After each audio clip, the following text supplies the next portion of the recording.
Assalamualaikum warahmatullahi wabarakatuh.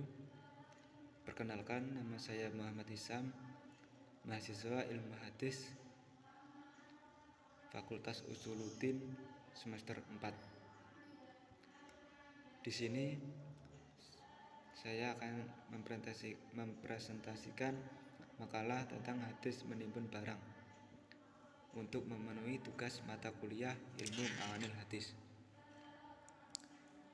Pendahuluan. Dalam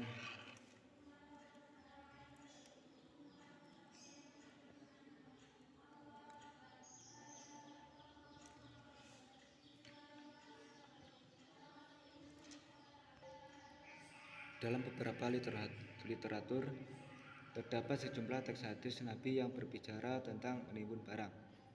Pembahasan hadis-hadis tentang menimbun barang tersebut mencakup eksistensi, watak, sikap, dan perilaku mereka sebagai umat Islam, khususnya kita. Dalam makalah ini akan dibahas hadis-hadis yang berkaitan dengan perilaku atau kebiasaan menimbun barang. Kajian ini merupakan studi kritik sanad dan matan untuk menguji keabsahan dari hadis-hadis yang berkaitan dengan objek yang terkait. Selanjutnya, penulis akan melakukan kajian terhadap hadis di atas dan meliputi beberapa langkah metodologis. Dalam prosesnya, penulis membagi dalam dua wilayah besar, yaitu kajian kuantitatif dan kajian kualitatif. Kajian kuantitatif meliputi dua wilayah besar, yaitu tarikh hadis dan iktibar. Adapun uji kualitatif meliputi aspek besar juga, yaitu kritik sanad dan kritik matan. Langkah-langkah di atas merupakan kajian untuk menguji keautentikan suatu hadis dalam makalah kali ini. Yang pertama, kajian kuantitatif hadis. Redaksi hadis.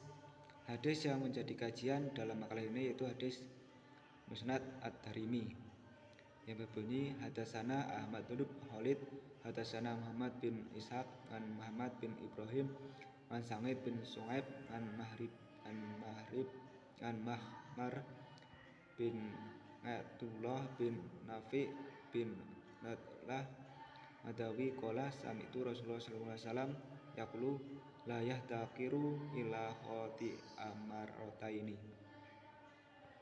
yang artinya telah menceritakan kepada kami Ahmad bin Khalid, telah menceritakan kepada kami Muhammad bin Ishaq, dari Muhammad bin Ibrahim, dari Sa'id bin al-Musayyab, dari Ammar bin Abdullah bin Nafi bin Nadlah al-Adawi, Rasulullah SAW ia berkata bahwa desanya mereka mendengar Rasulullah SAW bersabda, tidak menimbun kecuali ia akan berdosa. Menimbun di sini menimbun barang. Beliau mengucapkan hingga 2 kali.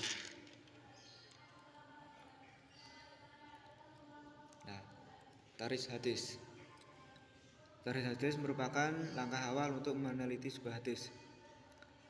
Setelah melakukan pencarian dari situs carihadis.com, di sini penulis menemukan jalur lain, yaitu ada dalam kitab Sahih Muslim nomor 3013, Bulughul Maram nomor 834, Mujam Tabarani Awsat nomor 2697, Musannaf Abdul Razak nomor 16149 dan 16150, Musannaf Ibnu Abi Saibah 29890 dan 22895, dan Musnad Ahmad nomor 25988 dan 25987. Adapun iktibar sanad,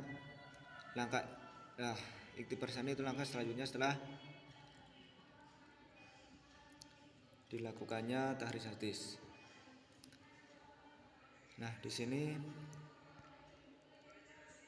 untuk urutan sebagai perawi pertama ada Ma'mar bin Abdullah bin Nafi bin Nadlah al-Adawi, perawi kedua ada Sa'id bin al-Musayyab, periwayat ketiga ada Muhammad bin Ibrahim, perawi keempat ada Muhammad bin Ishaq, perawi kelima ada Ahmad bin Khalid, dan Musnad Darimi sebagai rawi keenam.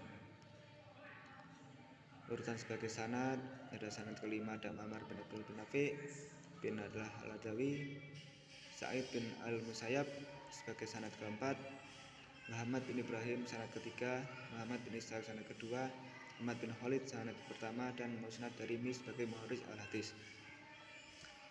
Kajian yang kedua itu kajian tentang kualitatif hadis. Kritik sanad.